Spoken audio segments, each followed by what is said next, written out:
whether or not players or coaches impact offensive change more. As Jason alluded to just a second ago, the Browns hired a plethora of new offensive coaches. It's essentially an entire new offensive staff. And although some of us believe the offense will look much different in 2024 than it did in 2023, you're not so sure that the coaches are the reason why.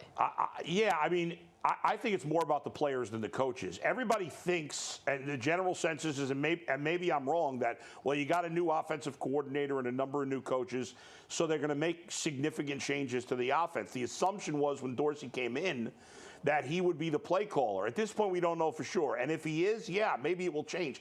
I think the Browns' offense would have changed last year to some degree if Deshaun Watson had not gotten hurt. They would have thrown the ball more with Deshaun Watson, and they did throw it more with Joe Flacco once they had a quarterback that they trusted to throw the ball. Of course, they're going to throw it less with P.J. Walker and DTR. I get what you guys are saying, that it's not just about throwing the ball versus running the ball. It's also about how you throw the ball with quarterback in under center versus shotgun. But I think some of the changes to the offense are really going to be based on the guys they bring in more than the coaches they've added. I think it's all going to change because of one name, Deshaun Watson. It doesn't matter the free agents, the coaches. They're building it around the quarterback. And I do think it's going to be a different scheme. And I think that they're bringing in coaches, and specifically Ken Dorsey, who has a little bit more experience in running with these spread-type quarterbacks, shotgun approach. Ken calls very much out of shotgun. He has in the past with Cam Newton and Josh Allen and these guys he's coached previously, and Deshaun fits that mold.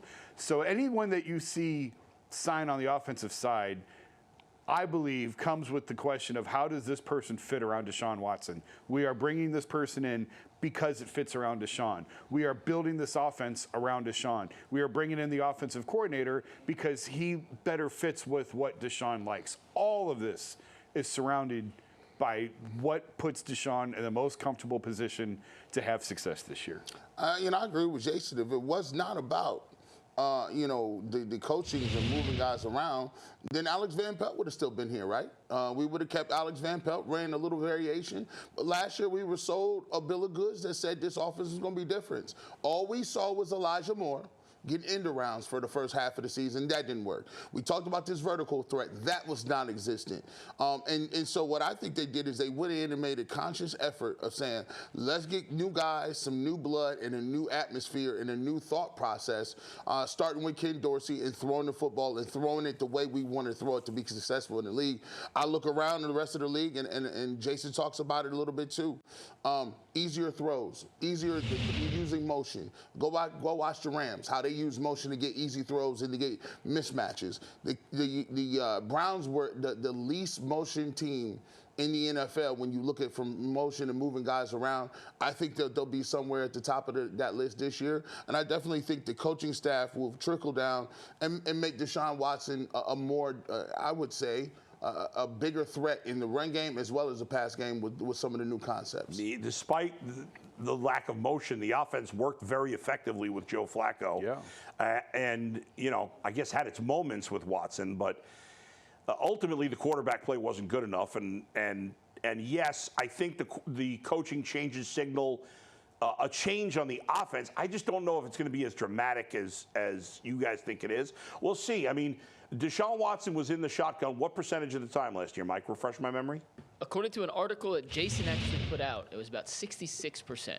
Okay, so how much more do we think it's going to be? Is it going to be significantly more than 66%?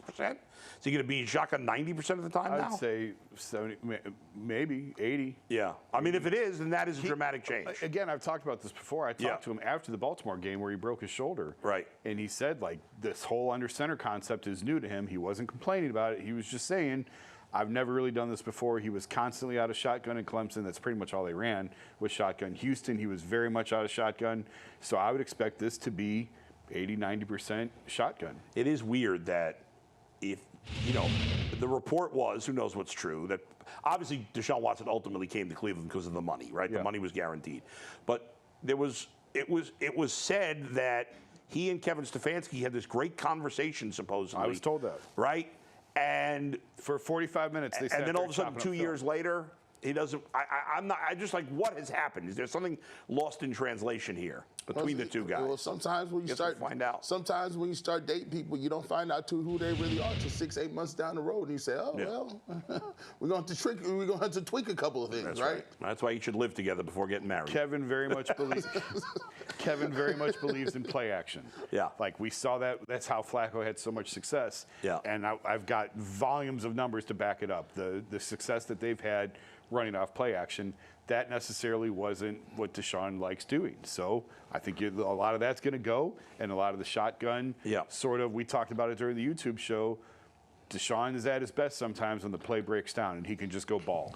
And I think you're going to see a lot more of that in this offense. But don't get it twisted. Kevin Stefanski and these dudes, they're smart enough to adapt to whatever they want to run. You don't think these is Ivy League dudes. These guys know how to pivot on a dime. They can go find out some vertical passing plays.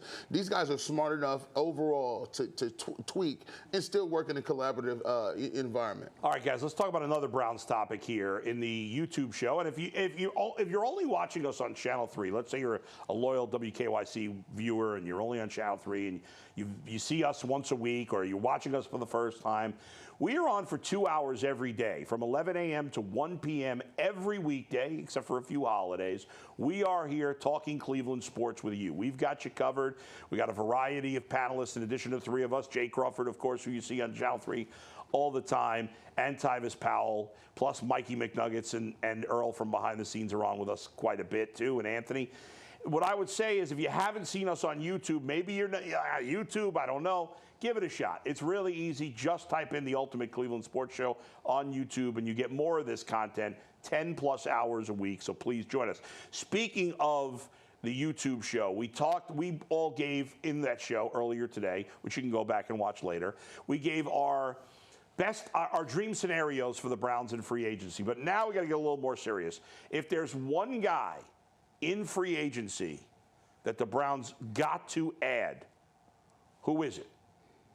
Jason. I want to strangle Mike when he gives us these questions. You hate him. I hate these things. I love you guys too.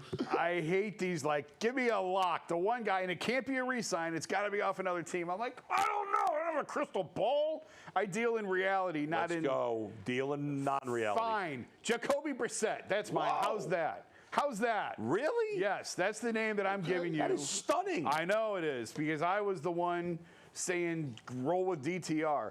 But the reason I like Jacoby over Joe Flacco, we've laid it out on the YouTube show 100 different times. I think there's too much risk in bringing Flacco back just because of the locker room. It was just too much. It was too much success. I think there's too much where if there's any sort of struggle with Deshaun, it's going to divide the locker room where guys are going to go, why aren't we going with that guy who came in last year and played so well? Plus, I don't know that Flacco really fits what they're going to go to on this new offense. Jacoby's a safer bet. He has familiarity with the system. He's not going to cost them a ton. He also is very widely respected in this locker room, but it doesn't come with the same threat. That's the word Bull used in the YouTube show, and I loved it. That's exactly the word I was looking for. Jacoby doesn't provide the same threat that Joe Flacco does to the locker room. Not necessarily to Deshaun, but to the locker room. It's a safe, competent backup. I think it makes a ton of sense all the way around. Jacoby Brissett on a one-year deal for $5.5 to $6 million. Gee. Oh, he said he don't have a crystal ball. I got one. Oh, my crystal ball. I'm seeing California, LA. No, Hollywood. Yes, Hollywood Brown to the Cavs, not to the Cavs, but to the. I'm gonna say, Trick yourself with the basketball, yeah. Hey, listen. Let's go along with Hollywood Brown. He gives you one thing you need is that receiver. He gives you that explosiveness. He gives you a guy that can take the top off of a defense. And when you see Hollywood Brown, and now you have him with guys that can move around in Amari Cooper, and you have David Njoku running the seams. Now you can attack a defense at 3 different levels. You see what we're talking about? And now Elijah Moore can get slid right to your 3rd or 4th receiver. And guess what? We could deal with that, him being your 3rd or 4th, not 2. So to me, the biggest one, Hollywood Brown, he might cost you, somewhere to 10, 14 million a year, but he's going to give you something that the Browns have not had, which is speed and vertical ability. So thank you for the crystal ball, because I got Hollywood Brown. All right, I got the same guy. I'm sorry to be boring, but my guy is also Hollywood Brown. because for this, a lot of the same reasons you gave. Listen, the Browns have their this front office's biggest failure in their 4 years has been at wide receiver. Yes, they made a trade for Amari Cooper. That was a great trade. But outside of that, everything they've done at wide receiver to this point, and the story's not written on Cedric Tillman and maybe not even on David Bell. But at this point, everything else they've done at wide receiver has been awful. Awful. And I don't want them drafting wide receiver again. Marquise Brown is not a superstar. He's only had 1,000-yard season. But he's mostly been healthy, and he has great speed. And I think with Deshaun Watson as the number 2 option, or the 2A, the 2B to David Njoku's 2A, I think he'd be a 1,000-yard receiver in the Browns. He's way better than Elijah Moore or any of the other receivers. I think it makes a lot of sense. And I'll give you a quick one real quick. How about linebacker Jordan Brooks out of Seattle? I think he's the perfect fit alongside JOK and Taki Taku, I think will be re-signed to form a very dynamic linebacker trio. All right, you're the only one going defense. When we come back,